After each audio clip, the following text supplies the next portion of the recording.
Mesela söyle, farklı söyleniyor. Ö değil de biraz söyleyin. Su farklı söyleniyor. Mesela uçun. Bu başka söyleniyor. Öyle de laf eden kartlarımız var. Ya. Siz öyle söylerini yazdınız mı? Bum. Doğmuşlarım Rusça söyleyenler Bekim bile... tişleri yetişmiyor. Azıcık onun için sızgırıp ayda var. Herkesin öyle olmaz ki. Ya şaka etip aytım. Anladım.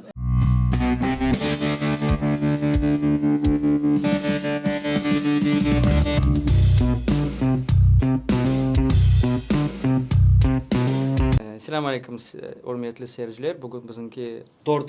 kısmet olsa çıkışımız olacak. Ve bugünkü misafirimiz biyolog, marif ve başka leyhaların iştirakçısı. Biyologiya ve bioinformatika sahasında çalışkan bir misafirimiz Hasan Emir Salih. Hoş geldin Hasan. Hoş geldin, sağ olunuz.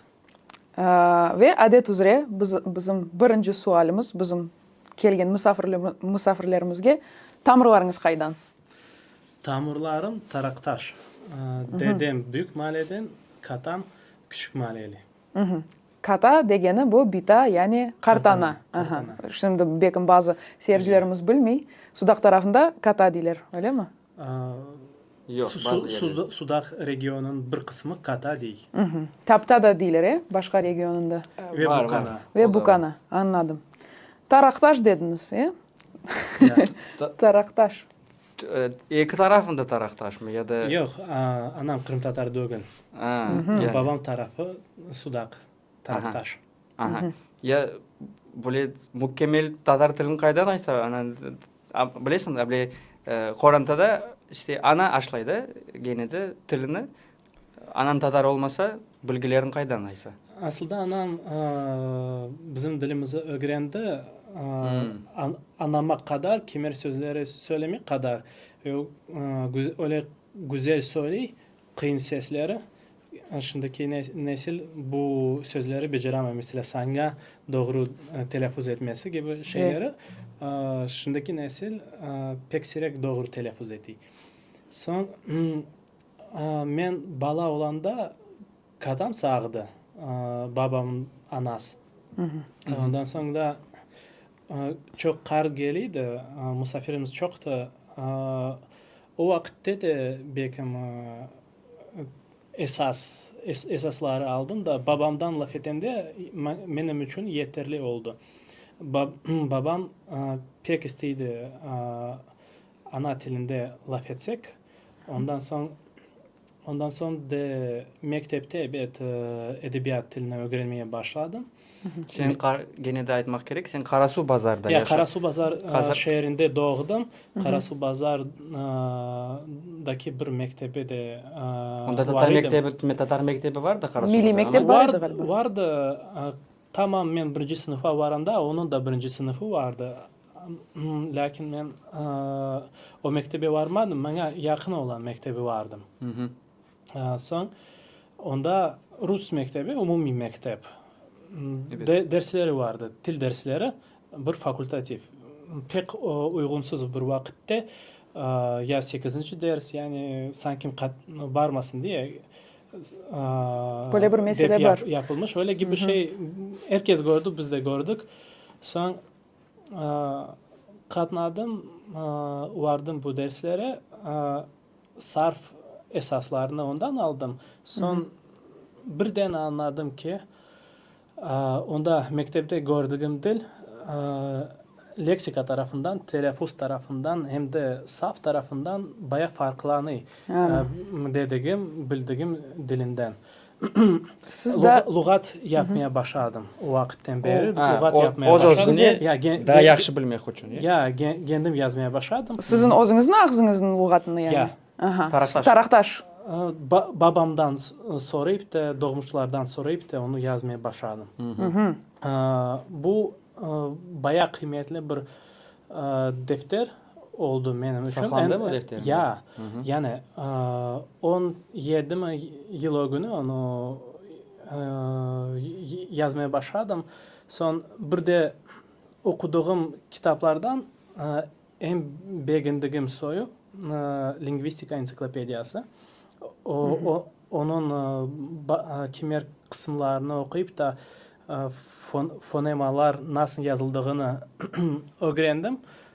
Kimer kıyın sesleri başkaca yazmaya başladım. Şimdiki nazardan bakayım o şeyleri belki de doğru yaptım. Doğru yazdım, doğru kaydettim. Şimdi internetimiz olduğu vakit çok bilgilerimiz açık. O vakitte 90'cı senelere o kadar bilgi olmadı. Ondan sonra evet edebiyat dilini öğrenmeye başladım. Studentlik vaktinde cemaat işlerine başladık da güzel balar ile birlikte güzel projelerde iştirak ettik. Onda şaraiti muhiti edebiyat dili. Ondan sonra cemaat işlerinde faal gösterende söze çıkanda edebiyat dilinde söze çıkmaya gerek. Öyle şartı gibi değil ama edebiyat dili daha uygun gibi görülüyor. O sebepten İçten sezilmegen bir duygu sanki cemaat oguna çıkanda edebi tilde laf etmek gerek öyle mi? No, böyle nasıl diyeyim? Resmi olarak çıksa işte resmi. Öyle bir anlaşma gibi bir yerde belgelenmeyen ama anlaşma gibi oldu. Doğru mu yanlış mı? Şimdi onun eksikleri de çok bu böyle yapmakla. Fakat o vakit böyle yaptım. Edebiyat dilim bayağı inkişaf etti. Dil kurslarını teşkil ettik.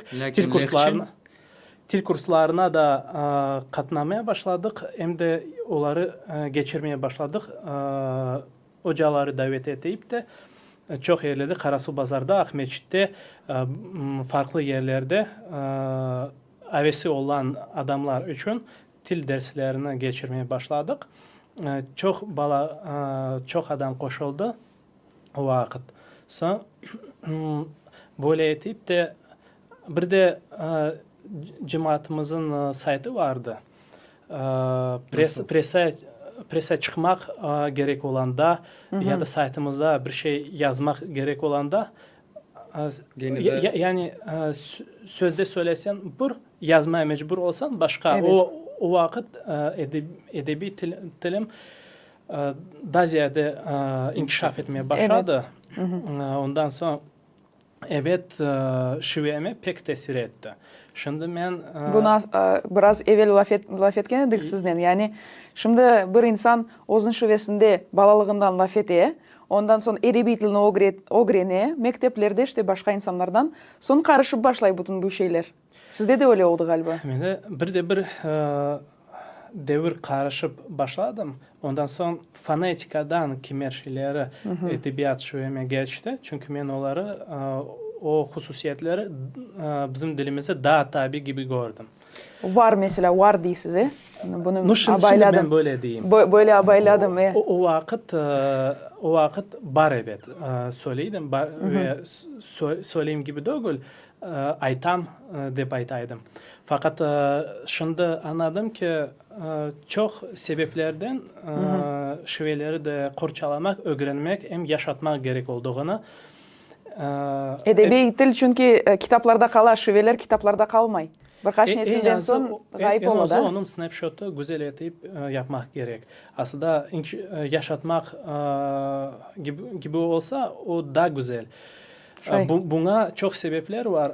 Aslında dilimiz dilimizi Kırım Tatar dilini ben onun tarihi birçok başka dillere pek de benzemiyor. Çünkü bir yerde paralel olarak çok vakit devamında farklı şaraitlerde, farklı muhitlerde benzeyen diller inkişaf etti. Benzeyen yani dil ananeleri, tradisiyaları inkişaf oldu. Son ne olar? bir taraftan Oğuz tilleri, başka taraftan farklı Kıpçak tilleri. Bir de substratı var. Bir de adstrat, yani substratı yani tamuru. Mesela Kırım'da birçok yerlerde evvelden Türk dilinde laf etmegen, başından laf etmegen çok cemaatler vardı. Son bunlar Türkiye dillere göçen son bu yani Evvel bu- laf etken bu- tillerden şu substratlarını Evet. yangi tilge Tillerini keçirdi. değiştirgen son Türkiye tillerge. ama onlar onu bu Türkiye dilini kendine özüne alganda Yani endi neticesi farklı oluyor. Bu endi substrat oluyor. Gramatikası bozuldu böyle. da. Gramatikası bozuluyor, fonetikasından çok şey kolay. Mesela yanaşık Amerika'ya gelen şuralı devletlerden insanları eşitseniz onların telaffuz Slavyan telaffuzu yani olacak. Yani. Ve kimer nesillerce öyle Rus mahallesine düşse, o da New York'un mesela Rus mahallesine düşse, onlar nesillerce Rus fonetikasından Amerika'da yaşayıp da öyle laf edecek. Şimdiki 21. asır. O vakitleri izolasiya, o vakitleri anane, o vakitleri ağız dilinin emniyeti daha da güçlüydü.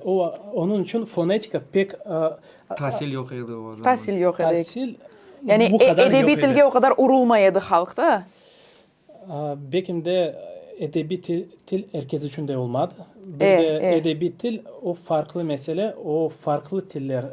Başta Çağatay dili orada Türkiye, Osmanlı Türkiye halk dilinden bayağı farklanıydı. Son neticesi yani ben bunu evet tamam bunda sınır gibi değil. Arada kalan şiveler ağızlarda var. Olsun 30 şivesi, olsun yansala şivesi. Soğuk su dedik yakında. Soğuk sudan çok haberiniz olmadı ama Falan yoktur böyle. Tigaran var. Onların bekim halkı başka yerlere bekim göçmüş. Bu kadarını bilmek.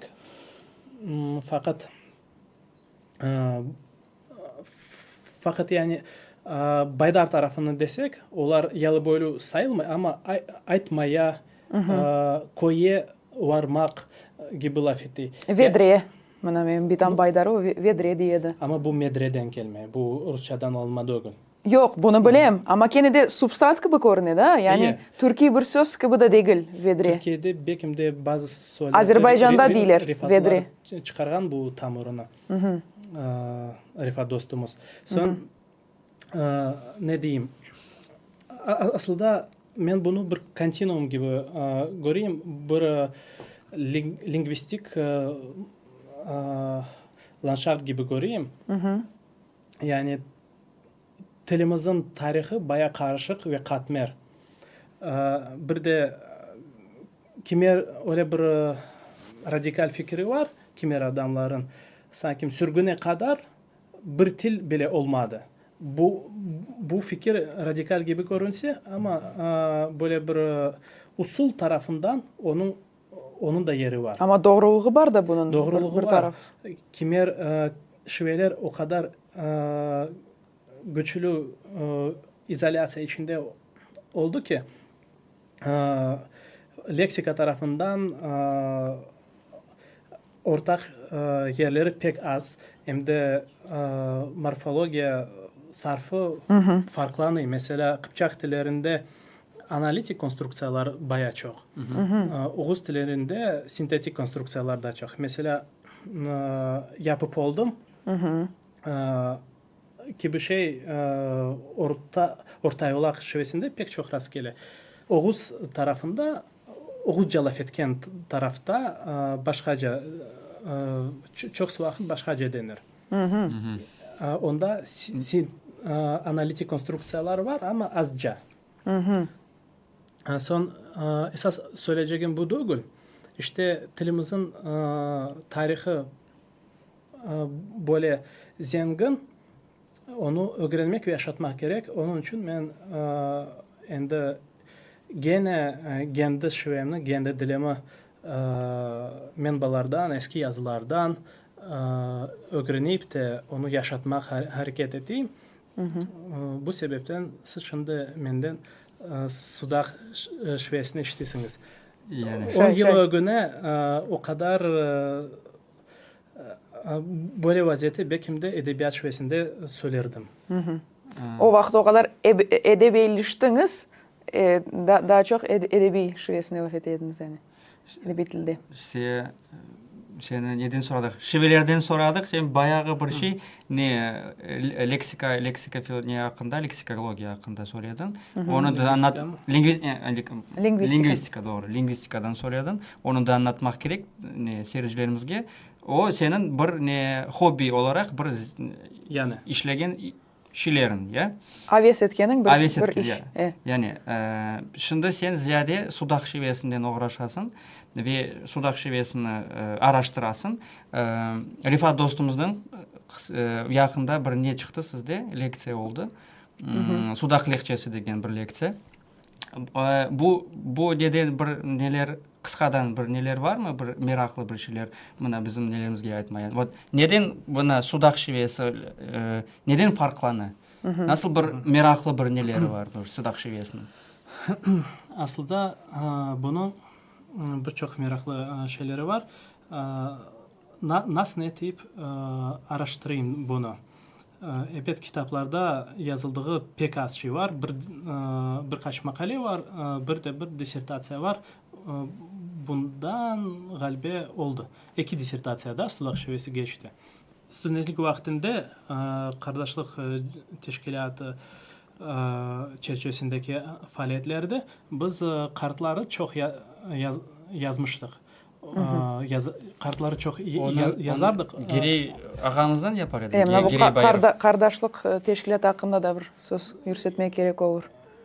Öyleyse onu da anlarıq mutlak. Gereyden birlikte hem de yanımda gerey olmasa olğanı vakit çok vakit birlikte kimer vakitleri farklı paralel şekilde biz bunu yazaydık. Bir de medyalarımızın çok materyalları vardı. Yazık ki şimdi onlar onu internetten sildi. Mesela esli yaşlıların güzel saatlik yani interviewları vardı. Mesela ATR'de şimdi tapamadım bu interviewları. Esimde kaldı. Şimdi bunun faydası, emniyeti pek büyük. Bir uğraştım, bir oturdum geçen sene 20 kadar video yazı YouTube'da taptım. Oldu. Ben belirledim bir bayaydı onda. Yok oldu. Tapamayım eski yazılarını. Benim yazdığım en kıymetlisi 4 saatlik bir Ködüşle görüşübünden 15 yıl Taraktaşlıydı mı? Taraktaş görüşmesinden 15 yıl ögünde geçen görüşmeden çok hem rivayete hem şiveyi mükemmel şekilde şiveleri yazdım. Evet, ondaki harflar o 20 yıl evvelsi dediniz mi? Kaç? 15 yıl evvelsi. Ne kadar kart sağ 20. senede doğulgan harfları rast getirdinizdir onda ya? Evet. Onlar daha çok bileydi de. Son bu şiveler pek meraklı tamırlarım oradan olduğu için kuru değil. Onun her tarafı meraklı. Fonetika tarafından şimdi öyle söylerim, kıymet kesilmegen en yani kıymet kesilmegen evet. Bugüne kadar en az kıymeti kesilen şeylerden biri bu fonetika. Adamlar onu pek de derinliğine az adam derinliğine vardı. Kimer sesleri bugüne kadar kullanılan kimer sesleri Türkiye dilleri ait değil. Yılı boyunda aslında bu yani biz bunu laf etkenedik. Sürpriz gibi değil. Yaltada, Luştada siz Ahmet gibi şeyleri görüyorsunuz. Aklımdan sanki var o tilini sonundan öğrengen de. Fakat Sudak'ta öyle olmaz. Onda başka şeyler. Onda pek kıyın sesler var. Pek kıyın sesler anı. bunun kaç varyantları var. Mesela onda faringalizasyon gibi şey var. Bu Türkiye Türkçesinde kimerde var? Faringalizasyon diye de Şimdi faringalizasyon gibi onu tapmak kıyınca ama faringalizasyon başka daha açık. O ne demek o faringalizasyon? Şunu söylerim. Aytma tırışatoqta. Başka termin. Aspirasyon, başta aspirasyon şunu söyleyeyim. Ardından nefes çıkarışı, öyle mi? Türkiye Türkçesinde gibi böyle gibi şey evet var. Aslında orta yolakta yok desek olur. Kimi yerlerde var. Bekim'de Bahçesaray'ın kıble tarafındaki köylerde. Baydarova'da pek güçlü. Sudak'ta gayet güçlü. Son derece güçlü. Ayrıca Sudak'ın mesela pek. Pek. Pek. Ayıp olmuyor. Mesela nasıl? Pek. Torun. Uzatmaya mı bunu? Uzatma Yok. değil, ardından nefes çıkar. Nefes. Torun. Ya. Torun. Çakıl. Ava çıkarasın ardından da. Ava. Mesela bir de sesleri ç ve k arasındaki ses çakıl. Bu kaydan geliyor? Bu ne? Bu Ne? Kakıl? şibonka. Çakıl. Çakıl. Allah. Şibonkayı anladım teyze. Çakıldı. Mesela k sesi ç sesine yumuşak olan da kimertilerde keçe. Mesela Yunan dilinde öyle gibi şey var ama da çok Laz substratı, Laz tesiri olan yerlerde Pontik bu Rumcasında. Karadeniz bölgesi öyle mi? Türkçesinde de Rumeycesinde onda öyle geçme var da onun tesiri var yerli. Çok dilde var. Bu ne de İtalya dilinde gördüğümüz şey. Fakat arasında kalması yine de yumuşak şekilde olmak mümkün. Ama katı, ecaları katı olan yerde onda çakıl olsaydı bir. Çakıl bu başka. Onu aytıp da olamazsınız. Kakıl. Kakıl aytacaksın onu. Biz onu aslı da aytıp olamayacağım. Yani biz onu gayb ettik. Gayb ettik. Ama bu dedelerimiz eski vakitleri lafetteki dili gösteriyor. Demek eski dilimizde bu sesler vardı. N sesini mesela şimdi Sudakta sudaklardan var aslında N sesi. Ne var? Var. ben çünkü Belki de, kartlardan eşittim N sesini. Arpataş elinde var mıydı bilmeyeyim. Fakat öğründen başlayıp kozacağız, otuzacağız var. Sana ona bu daha doğru. Şimdi evet herkes ona der. Fakat eskide bütün ne Kırım'da gibi yıl boyu söylemesek orta yolukta gibi çölde gibi ona. Onda orta yolukta oğa değil ya. Oğa ikisi de var. No sana. No neyse. Sağa da değil. Son ama bu kuru sudağa ait ses değil. Son onda mesela bu faringal aspirasyonu söyledim. Sonra kimerde bu k sesleri, onların çeşitleri var. Farklı sözlerde farklı söylenir ve farklı efekt ile yani aditif modifikasyon ile söylenir. Mesela kart öyle bir Gurcular gibi mi? kart bilmiyorum. Kart. Yok, kart. Böyle mi? Benim neme Cenubi Afrika'dan dostlarım var. Neme onlar ne Tswana degen neden? Yok Tswana var değil. Zuluslar mı ne? Onlar da böyle. Yok. Kosa degen bir halk var. Onlar da böyle. Ardından da bir ses çıkarıyor. Kosa. Aslında bu tamam bu söze ait değil. Nasıl diyeyim? Fonologiyada ne var?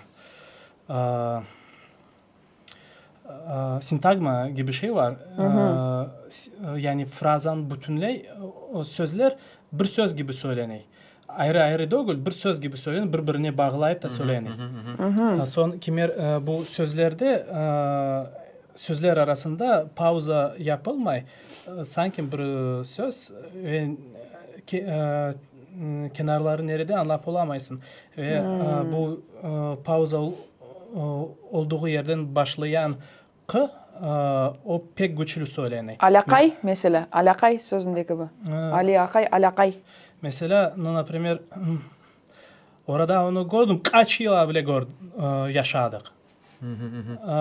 Daha güçlü 2-3 kat ziyade güçle söylenen yeni sintagma başlayanda bayağı güçle bu denir. Son ondan başka da labializasya var. Labializasya Yumuşaması, sesin yumuşaması mı? yok. Bu nasıl o sesini uşatması ve o sesine uşatması. Mesela spirantalara bu ş seslerini kimerde ç seslerini onu geliştirmek kolay. Şu yerine Mesela- şo demesi, böyle mi? Bu sesin özü değişi. Onun bir modifikasyası ola. Bu vokalin yani glasnayanın değil, saglasnayanın, konsonantının modifikasyası ola. Bu aslında Türk dillerine ait olmayan bir şey. Onda Nasıl dillere ait? Hapsxor'da bile rastgele, 30'da bile rastgele bu şey. Mesela evet, Büyük öyle yerine büyük yok. böyle gibi bir şey yok. Mesela söyle, farklı Ha, söylenir. Ö değil de biraz söyle. Su Aha. farklı söylenir. Mesela uçun. Bu ç başka söylenir. Öyle de laf eden kartlarımız var. Ya. Siz öyle söylerini yazdınız mı? Bum. Doğmuşlarım Rusça söyleyende Belki bile tişleri yetişmiyor azıcık, onun için sızgırıp aytalar. herkesin öyle olmaz ki. Yo, şaka etip ayttım. Anladım. Son yani Rusça söylese bile onlar bu sesleri çıkaran bir swist gibi şeyin telaffuz etti. Hasan, Oçun da Turk- değiller sanki öyle bir şey. Türk tillerine ait olmayan şey değilsin. Yangi tillere ait olan şeyler burası. Bu böyle modifikasyon aslında Türk dillerde de olmak mümkün. Bu ama daha tabii Güneş Doğu Kafkasya dillerine, kimerde Güneş Batı Kafkasya dillerine daha ait. Yani Taur degen halklarımız yaşadı Kırım'da. Bir mi halk idi ya da çeşitli halk idi haberimiz pek de yok.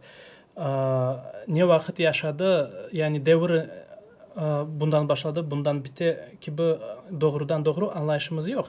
Ama yaşadı bunu bileyik. Onların kanı bizim kanımızda olganı bileyik. Son onların tilinden de kalgan şeyler bizge gelmesi de mümkün. Kimer yerlerde bu kaldı, kimer yerlerde bu kaldı. Ne için daha çok benim fikrimce Sudak tarafında böyle gibi sesler çokça saklandı. Çünkü Rumeyizasya zayıfça oldu. Yalı boyuna bakanda ve dağlık tarafına bakanda.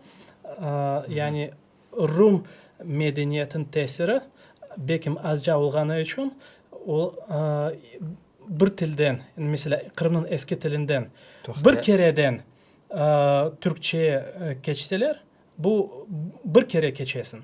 Ya sen eğer başka yerlerde başta eski tilden Got tiline geçtin, bir iki asır geçti, son Rum tiline geçtin, bu Rumcasına, Bizans Rumcasında. Bir kat oldu da. Sonra Rumcasından Türkçe'ye geçtin, şimdi Türkçeden Rusça'ya ve edebi Kırım Tatarca'ya geçesin. O kadar çok geçular olgan son fonetika da beter değişiyor. Böyle keçuları az olan yerlerde belki benim fikrimce kimer şeyleri daha güzel şekilde saklanıyor. Ama başka yerlerde öyle olmadı gibi söylemeyeyim. Ben bir vakit bir yaxşı oturup baktık fikirdeşlerinden bu seslerini bir sayfada yer A4 sayfada yer misallerle yani kuru sesleri değil misallerle farklangan seslerini yazaydık. Yer bitti bir sayfada yani bir baya mesela yani aspirantlar için söyledim. Ondan sonra da bu Afrika atalarda G'lar da modifikasya olunay. Mesela G sesinin onun varyantları var. Mesela galiba sözünde böyle şamatalı G bu Türk dilleri tabi. Son intervokal yerde şamatasız gı söylenir. Mesela yapmağı. O da Türk dillerinde tabi. Fakat labializatsiya ile gı. Mesela yok. Bu alınma söz bunda gayn olur Arapçadan. Nasıl söz var ekan? Avgı. Avgı. Avgı. Bizde avgı söylenir. Sonunda Taraktaşta avgı söylenir mi? avgı. Sonunda Avgı. mı, a mı? Bilmiyorum, avgıyı öğrendim. Bak lügatta a, gu, u. Ahu dep. Lügatta. Ama biz avgı deyimiz. Bu da Avgı. bu Ahu dep yazar ama avgı. avgı bu yani tamam bu dillerin tesiri çünkü bu arifin labilizasyası oldu ve onu amelge getirmek için yanında o sesi söylenir. Ya da vokal değişir mesela o sesine geçer ya da başka sesine geçer. Ya da onun yanında o sesi söylenir ve o ecanın sonundan geçti bu arifke ve hatta bu arifin başına geldi. Bu fonetik bir proses. Mutlaka bu substratın tesiri demeyeyim ama bu şey biz göreyik. Ve bu labializasya %100. Ve kartların aslında aytması labializasya için onun için aytmak kıyın ama bizde siz videoları yazanda siz video çıkarasınız. Ya evet. Video çıkarasınız onda böyle sesler diyende tezliğini kısartasın. Bakaysın adamların dudaklarına ve onlar o gibi o telaffuz etkeni gibi dudakları koysa sesini söyleyende bu labializasya olganının göstergecidir. Böyle.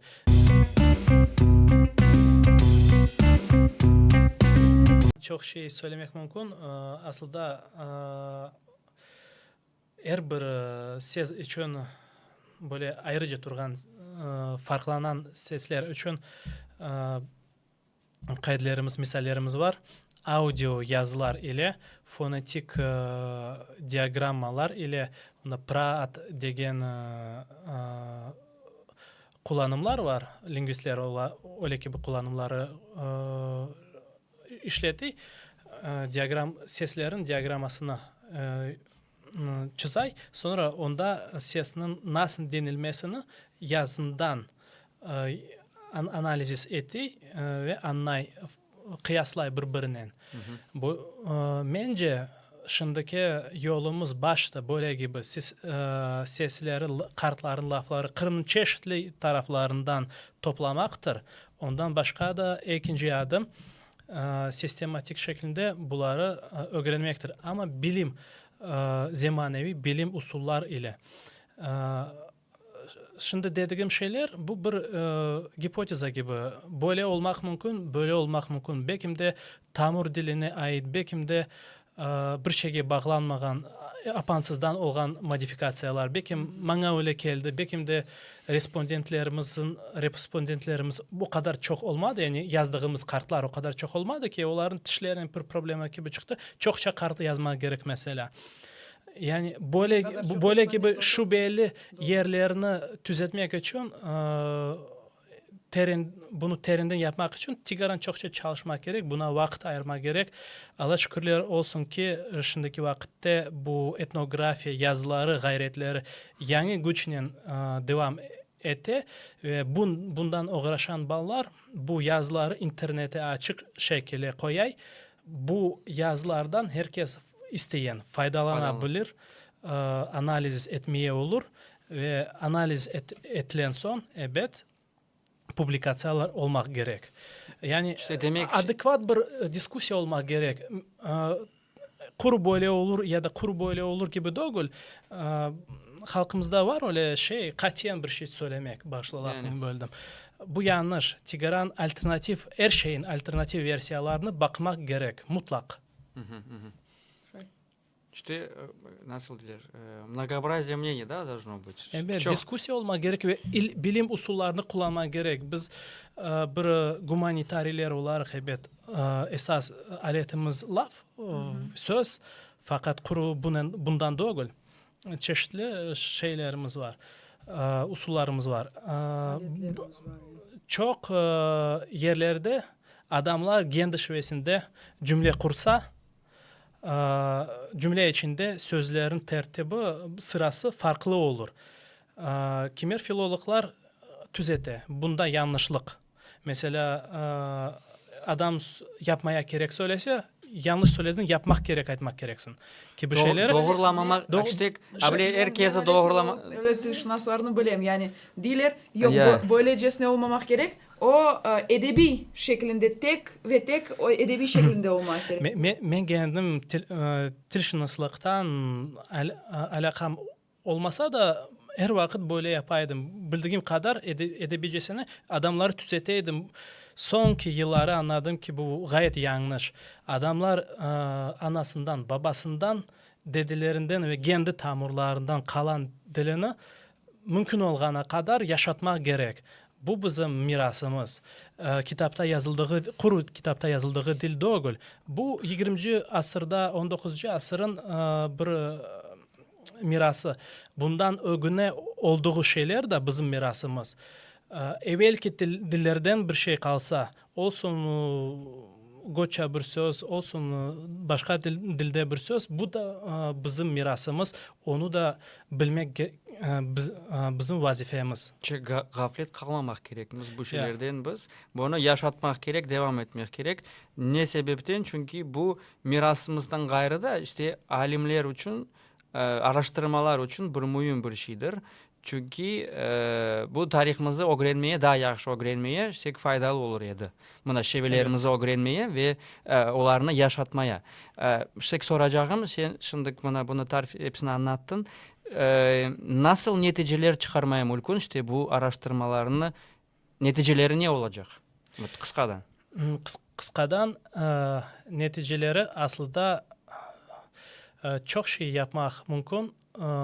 Neni begen biz men student olanda böyle gibi proyektlerin bir ayeskar etnografiyanın, lingvistikanın, tarla lingvistikasının uğraşanda yani alan mı lingvistikasından mı doğrusu denir? Lingvistika alanı. Полевые исследования. Полевые исследования. Tarla olsun. İşte öyle.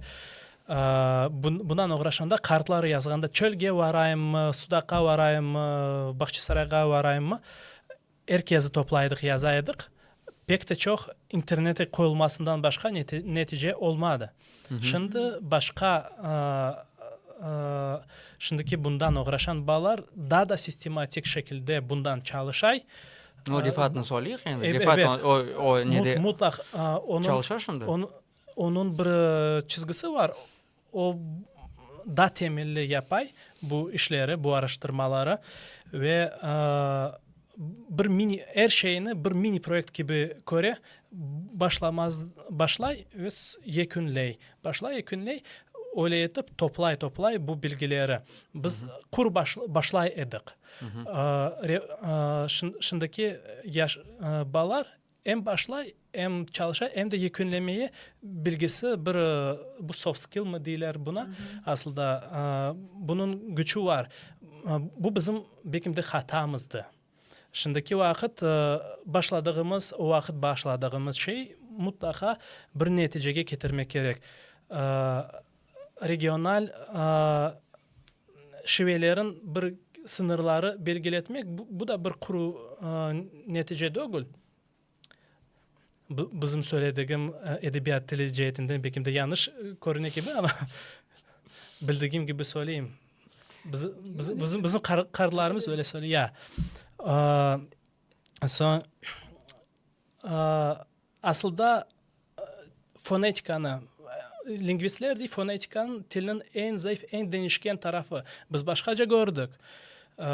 Bu yere ait uzatması, pozisyona dalgata, yapmadım, yaşamadım, olmasın gibi şeyleri edebiyat dili nazarından mı olsun, Türk dili nazarından olmasın olacak. Olmasın gibi değil. Yani bunda başka fonetik sistemaların tesiri var bunda.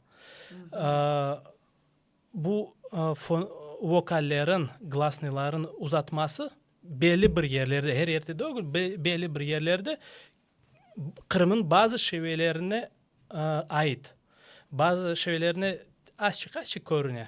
O kalan şehirlerde ayrıca Baydarova'da ve Sudakça en koyu şekilde Güneş Doğu Sudak tarafında böyle ki bu efektler biz onları koruyuk. Onu nasıl etip kaç lingvistikamız kaç yıl devamında inkişaf etti. Nasıl etip biz onu yazmadık. Yani.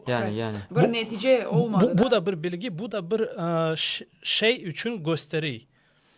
Bu yani bu yerin halkı başka yerden göçen gibi olsa onların yani ana vatanında böyle gibi söylenirdi. Söylenmez.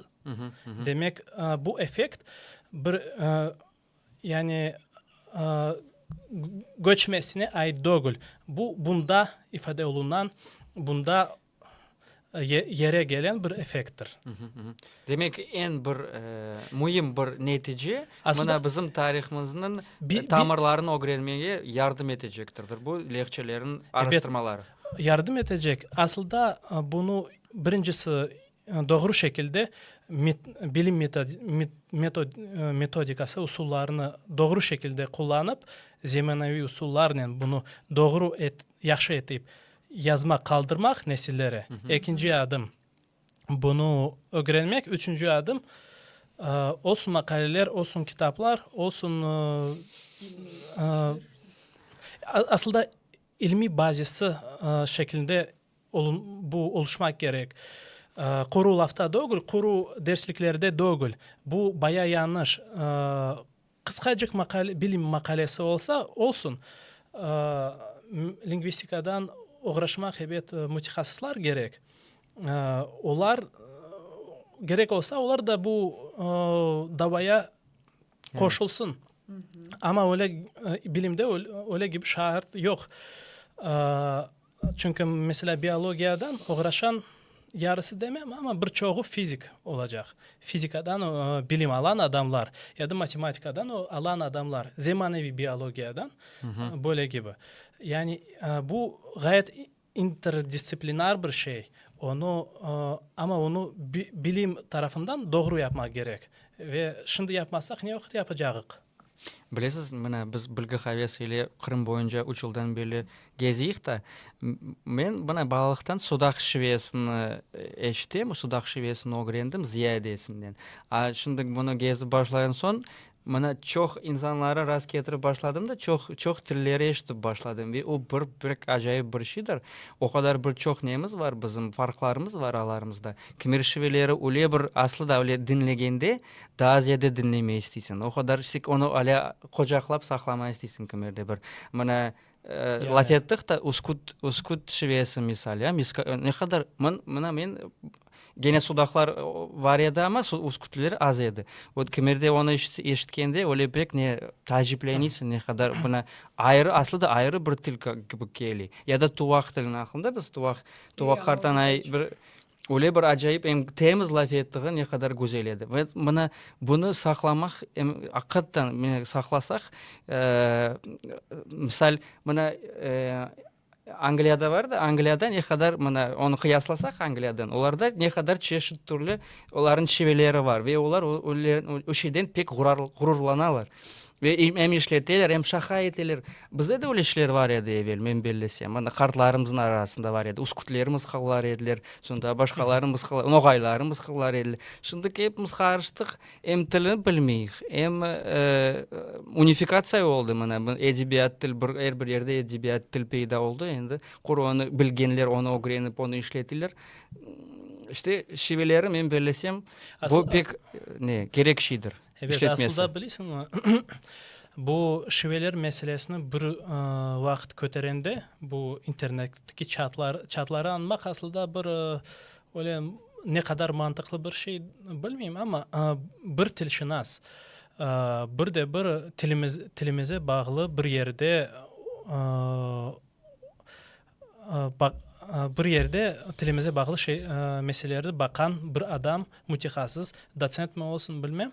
İşte kaydı yazdı. Bir koşuldu, sübetke koşuldu. Şiveler hakkında bu şivelerini söyledi, bir terbiyesizlik, bu kolhozculuk gibi tanıttı buları artık reddetmek gerek gibi söyledi. Pek yanlış da yanlış, çünkü bir kereden bu öğrenilmedi. Onlar nasıl sen de reddedeceksin? Bunlar edebi til için bir sözlerin bir menbasıdır. Mesela çalımsız mı katalogu olsun, katalogu все vokruг mesela. Doğru ve ayrı leksikalarımızda Leksika için bir puska Dilimizi zenginleştirmek için şarp. kullanma mümkün de bu şeyleri. Evet, böyle ki bu sözler Mına olan sen mına biolog olarak şimdi ösülmüklerin adlarında evet tap çıkarıp evet, çünkü kimer kitaplarda gördüğümüz çiçek otlar adları bu kalka. Mesela Yerazborna toplangan bir kirpicik mi? Tamam, aklımda değil ama evet, ben bilem ne için yapıldı. Mektep kitapları hazırlanır, buna imkan verilir. Tezden bu kitaplara Yetişmeyen terminlerini koşmak gerek de. terminleri hazırlap tezden koşmak gerek. Ama bu sözler var idi. 30 yıl o güne bu sözlerini bilmek çaresi vardı. Neden alınmadı? Çuftlar bilirsin nasıl yapar? Çuftlar dillerini joydular da bir zaman. Onlarda üniversitet var. Целый üniversitet. Onlar onda işte yani sözleri tap çıkaralır, uyduralır. Ama Bu da bir yol. Bu var kalka yapar. Bu da bir Bunlar yol. kalka yapar. Aslında bu da bir yol. Fakat kendi sözleri olduğu vakit ne için Doğru. uyduracak? Doğru. Orası doğru. Orası o netice doğru ya. Bu da Kıdırmak gerek de. kıdırmak gerek. Aslında esas diyeceğim bu da ögüldü. Bunun yanlışı böyle ki bu fikrin, bu terbiyesizlik mı reddetmek gibi lafların haflılığı ne de? Bu eski şivelerimiz, onlar tarihimizni tamam kendisinde saklandı. Bu bizim tilimizi, geçmişimizi, dedelerimizi, tamurlarımız, dedelerimiz nereden gelgenini, kaç yüzyıl, kaç bin yıl Kırım'da yaşadıklarını gösteren, ispat eden til. Şimdi bu adam til mütehassısı gene onu reddetmek tavsiye etse yanlış. Biz onu bütün kollardan, bütün ellerden saklamak gerekik. Ve bu da bu aslında bu dava şive davası kimerde böyle bir nasıl diyeyim taygalak bir yere gele ki karşılık edebiyat dili, şive dili arasında, yani edebiyat dili vs versus şive dili. Böyle ki bu yani konflikt interesov gibi konfliktler olması mümkün. Bu tabii bir şey, çünkü bu sualleri doğaray, meydana koyay sualleri, pek çok sualleri. Biz daha ziyade bu sualleri ortaya çıkarmak bize gerek. Sonra bu sualleri evet cevap arayacağız. Fakat başta suallerin bir sırası ortamızda olsa, son nerede olduğumuzu daha güzel anlayacağız. Bu şeyler bizi şimdi demem bir yere getirey. Biz o getirecek yerleri göreceğiz. Bu sualleri önümüzde koysak. Şimdi Bir adım. Ya bir adım, şimdi bu tamurlara esaslanmaya en vakit geldi. İmkanımız var. Sınırlı ama gene de var. Herkesin imkanı var. Bu gene de bir adekvat olmak gerek. Bir ekstravagan gibi şeyleri değil, adekvat şeyleri düşünmek gerek ama ekstravagan konsepsiyalarını diyeyim yani. Mesela tavrı bir Türkçe narod gibi şeyleri. Taveri abi değilsin. Da taveri gibi bu tigaran ekstravagan bir konsepsiya. Mesela ben buna razı değilim. Bu zayıf gibi, bu versiya zayıf gibi bana gele. Kimler olduğunu biz böyle mi oldu mu, öyle mi oldu mu farklı menbalara esaslanıp söylemeye olayık. Fakat böyle katiyen böyle zayıf, en zayıf versiyalardan birini ögüne koymak tigaran yolumuz olmasın. Biz bu meseleni daha derin anlamak bize onu gerek. Bunu derim. Ve aslında şiveler için bir bayağı söyledik. Uskut şivesini andık da onun bence Uskut ve Tuvak şiveleri bu bir şivenin iki ağzı. İki çeşitli ya. İki çeşidi. Bir de Hakikaten onlar pek benziyor. onlar pek benziyor. Tigaran farkları var. Onlar tamam Aluşta ve Sudak regionları arasındaydı. Fakat Bekim'de Oğuz dilinin menbası farklı idi Bekim'de. Fakat Uskut şivesine ait sesi açık Yani Aluşta'nın tar e'si değil. Onlar bu Sudaklar gibi açıkça söyler. Uskutlular tamamını 90 yaşındaki kartları eşitsek öyle olur. Yaşlar evet onlar endi darca onu söyler. Ama onların şivesinde bir substrat tesiri bayağı güçlü. Bayağı güçlü fakat onda da Rum tillerinin tesiri yaxşı duyulay fonetikada. Yani bu ne demek? Daha bir neticelerinden birisi şivelerinin öğrenilmesi bizim tarihimizni, bizim tamırlarımızı ve Kırım'ın tamır halkı olganımızı da izbatlagan bir şey. Evet. Şimdi halkımızı kelmeşek bir halk olarak gösterilir. Ama ne kadar çeşitligimiz olganını korsek ve tamırları kaydan olganını korsek, bu asıl bizim Kırım'ın tamır halkı olarak göstergen bir şey. Öyle mi? Evet, bu da bir yolu. Bunun bir yolu. Başka yolları da var. Aslında bizim milletimiz birçok vakit bu humanitar bu meseleni çözmek için humanitar yollarını araydı. Ondan başka da bilim sayma bilimlerin de yolları var. Mesela matematika olsun, arkeoloji bu da bence bir sayma bilimi. Точно nauki sayma bilimi söylenir mi? İşte öyle gibi. Ya biyolojiyanın... Komentarlarda yazın. Evet. Точно nauki. Tüzesin de. Türkçesini. Evet. Tabii Kusursuz tek Allah. Yanılmayan bir Allah doğru. Aslında terminolojiyamız Zayıf.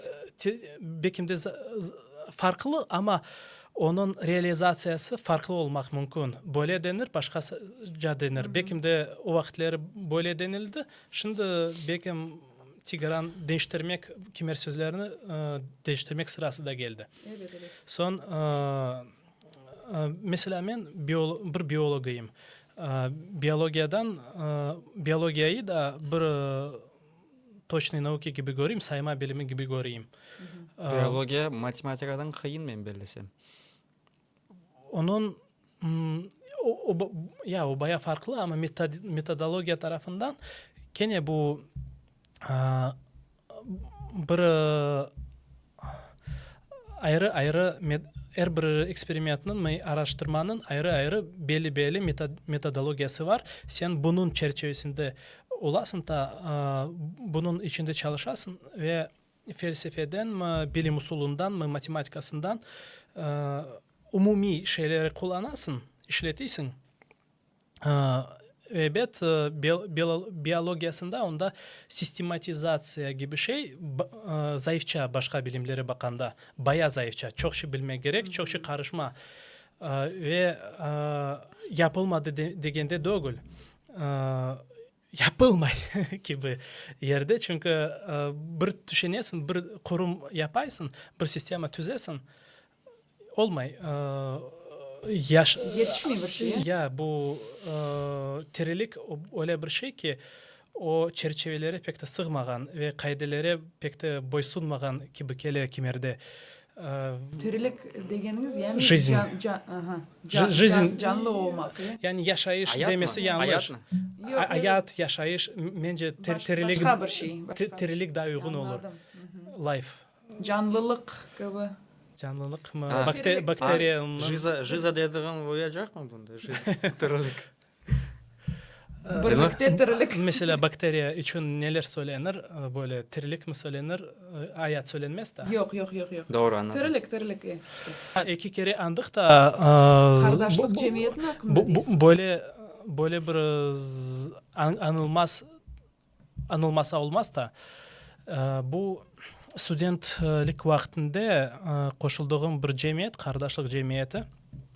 Belli bir vakit Teşkilatı oldu. teşkilatı ya evet teşkilatı ama o birinciden bu bir fikirdeşlerin bir cemiyeti gibi çünkü onda adamlar kendi menligini, kendi tilini saklamak için kendileri de hareket ettiler, projeleri yaparlar ve kendi dostlarını da celp ettiler. Kardeşliği kim başladı?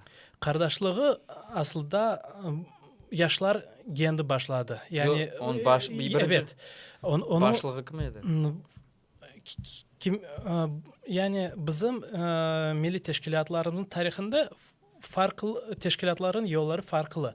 Kardeşlikle gelgende bu teşkilatın yaşların özleri başlattılar. Evet reisleri vardı. Her şeyin idare saylanacak ve idare edecek adam vardı. Reisler saylanırdı. Birinci reis Girey Bekirov'du. Ondan son Bekirov? Bekirov. O başka. Ondan son belli bir vakit içinde Emil Nasır. Ondan son Zaur Halkeç. Ondan son men de reis oldum. Ondan son ak hukuki sebebinden teşkilatın formatı böyle bir böyle bir başkaca düşünüldü. Ak hukuki bazı meseleler çözmek gerek olganına geldik. Mesela Kırım'da keçme devri yaklaşkanı vakit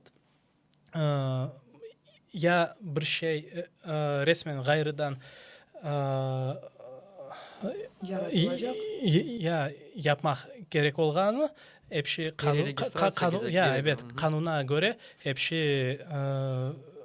düz doğru uygun olsun diye ya da formatı değişir ya da herkes fikirdeş olup kalır ve kendi projelerine artık bakacak ya da kendi gayretini başka şekilde ifade edecek. Biz sonki yolun kararına geldik. Bizim fikirdeşlerimiz kendi tahsilini daha güzel yapsınlar, kendi projelerini başlatsınlar. Olsun dizaynlık tarafından, olsun kitap ya da til laf etmek klubu tarafından. Bu teşkilatın projeleri demeyeyim, bu teşkilatın azalarının ve fikirdeşlerin, dostlarının projeleri. Herkes bilgini kendi güzel şekilde yapan yolunu sayladı ve bu yoldan milletimize hizmet etti. Bu da bir fayda, bu da bir güç. Gerek olduğu vakit ortak fikirler, ortak projeler gözde alınabilir. Şimdi herkes inkişaf etken son endi daha yükselgen nazarından daha ziyade gayret edecek ve daha da milletimize daha da fayda olması mümkün. O sebepten biz bu karara geldik. Bunu daha da efektif gibi gördük. Ondan başka da kardeşliğin faal olduğu sonki devirlerinde Kahve TV degen proyekt meydana geldi. Kahve TV gayesi aslında bir bizim medeniyetimizni medya şeklinde tanıtmak, buna mirasımıza yaşların, gençlerin dikkatini celp etmek ve nesillere kaldırmak, bir de bir Kırımtatar audio, video, ensiklopediya gibi gayesine de pek yakın bir kahve TV proyektin, yani onun çeşitli anlamı bizde var idi. Biz tahminen yarım yıl birkaç ay içinde düşündük. proyektin adı ne olacak? Adı Oyun kıyın mesele ancak. evet, adını nasıl şekilde nasıl sonki kararımız ne olur adı için. Ondan sonra bu fikirler birinci gayelerge pek yakın oldu. O sebepten de tanısam Kırım Tatar audio video ya da Kırım audio video ensiklopediyası gibi tanısam olur. Aslında medeniyetimizge dikkat etken bir medya projekt. Bunda kıskacık video süjetleri, video rolikleri, interview, edebiyat okulları ve biz pek beğendik. O vakit aslında meydana gelmeye başladı. Bu yeni medya meydana gelmeye başladığı vakitte. Onda cemaat televizyonu gibi konsepsiyası gayet popüler oldu o vakitleri. Ondan başka da kimer televizyonlarda, kanallarda medeniyete bağlı pek meraklı leyhaları vardı. Kuru bizim Ater gibi değil. O vakitleri Ater'in başka Bu kaçıncı seneleri aslında? bu aslında 2000. Kaybe TV geldiği vakit 2014'tü. Aynen. O vakit İşte şu leyhalarınız ondan birlik diyeyim kardeşliğinizin neticesi bu oldu. Şöyle değil mi? yok paralel. Paralel. Bir Paralel. kolu gibi. Paralel Bir oldu. kolu gibi. Yani kardeşliğin azıların bazıları bütün gayretini bu kahve projektine verdi. Bu bir projekt gibi. Yani teşkilat bir projekt. Bu başlangan ve bir şekilde devam etken bir şey. Son biz neden bir gayelerini ilhamını algan edik? Almıştık. Bu UNESCO'da UNESCO'nun video süjetlerinde onda çeşitli halkların ananeleri için. Ondan sonra da Gürcistan'da pek meraklı şeyler çıktı. O vakit mesela benim kitabım gibi leyhaları vesaire. Biz evet ilhamlandık bundan ama kendi yolumuzu araydık. Mesela edebiyat okulları olsa yanımızda da ressam olur. O sübet etile de münakaşa oluna ve aynı şu vakit ressam bu sübet mevzusunda resim ete. Bu olsun Kırım Tatar edebiyatı, olsun Kırım alına, sonki asırlar içerisindeki alına pek benzeyen bir alda ki cemiyetler için olsun. Mesela Hacı Murat hakkında bu Hacı Murat'ın terenleri, manaları Kırım'a da pek anlamlı, pek tesirli. Yani onun bu Hacı Murat degen nesinde eserde de Kırım için bizi düşündüren çok şey var. Ondan sonra da çeşitli çetel yazıcılar, Kırım Tatarlar medeniyeti hakkında bu bedi eserleri yazanda biz onlarına okuyorduk da bir de bir resim eteydik aynı şu vakit. Yani bizim kuru edebiyat okulları olmadı. Bir hareket gibi oldu. Yani sanatdaki hareket gibi değil ama bir ne denir buna? Bir yani bir de tiyatrallarda öyle gibi şey var. Hem de resim hem de Temaşa mı? İşte anladım yani birkaç şeyden ibaret olan bir Evet. temaşa.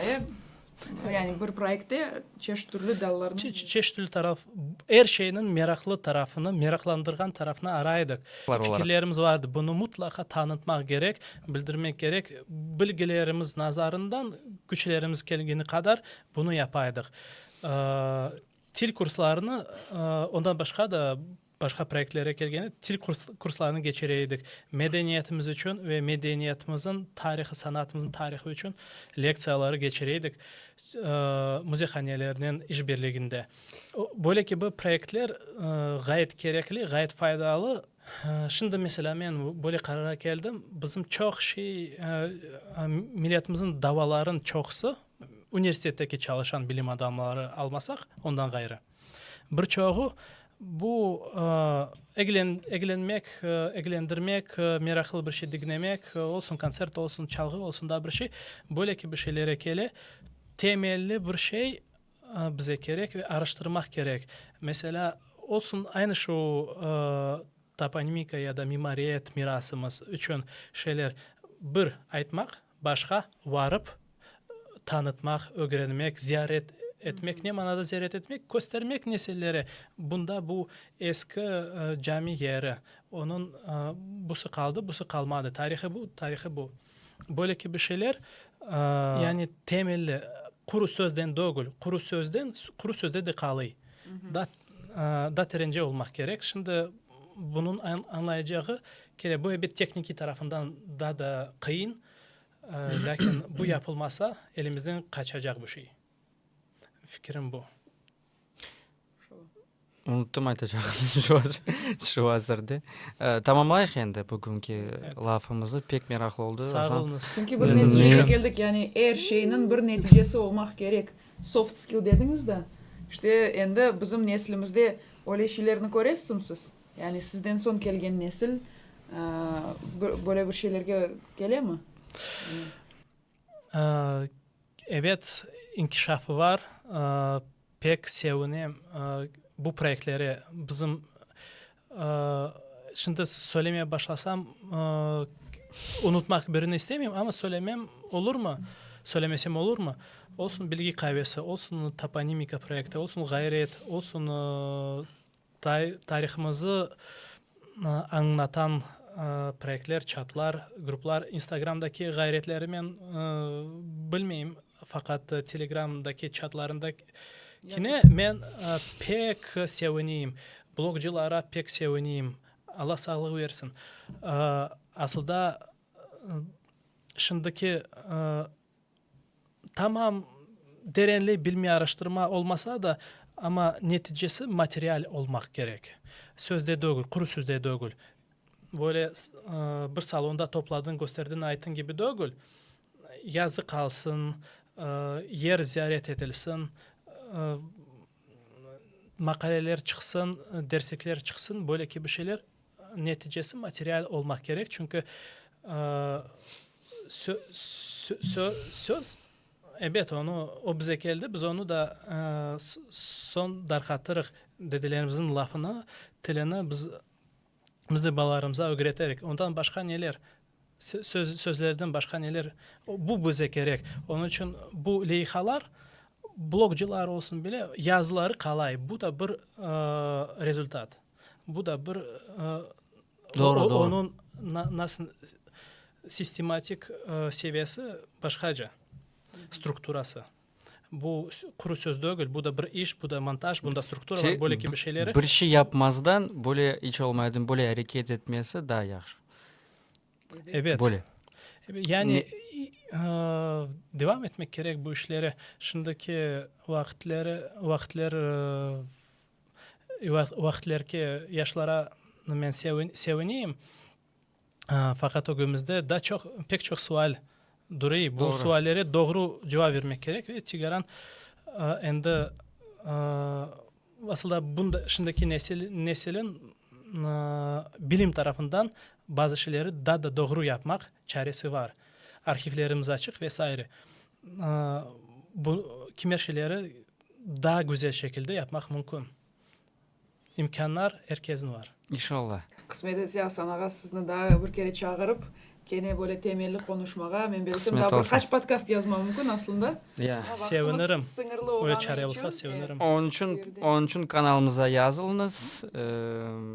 Daniyanda ne yapmak gerek? Like basmak gerek, komentar yazmak gerek. Ve destekli de aytayım. Çünkü çoksa projeler desteği olmadan kapalaydılar. Siz de bunu hissettiniz, doğrusunu Evet. aytsam. Biz aslında bu Kayve TV projekti kuru entuziyazmda kaç yıl devam etti ama senin teknikin olmasa, kameraların olmasa, her vakit dostları ya düğünleri çıkaran, toyları çıkaran ya da televizyonda çalışan dostları çağırırsın. Yardım et, biz bunu plan ettik, çıkarma gerek. Sonra o çıkardı, koydu.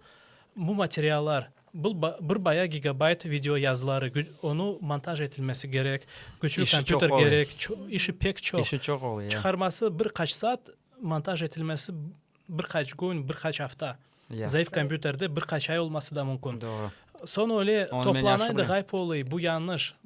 Yaşlara videoları destek montaj gerek. etken insanlar Mutlak. bunu Bu anlayır. bizim hatamız. Biz tekniki meselelerini o vakitleri güzel şekilde çözmedik. Bir de gayeleri, bet sualleri meydana koyduk ama neticelerimizin sayısı farklı oldu. Şimdiki vakitte çalışan, gayret eden yaşlara mutlaka yardım etmek gerek. Bu şeyler, bu gayeler yere gelsin, amele gelsin. Sağ olasın. Kolay da Ya. Yardımınız kayda tiysin diye bir nemeçik kaldıracağımız. Sen bir şey unutmadın.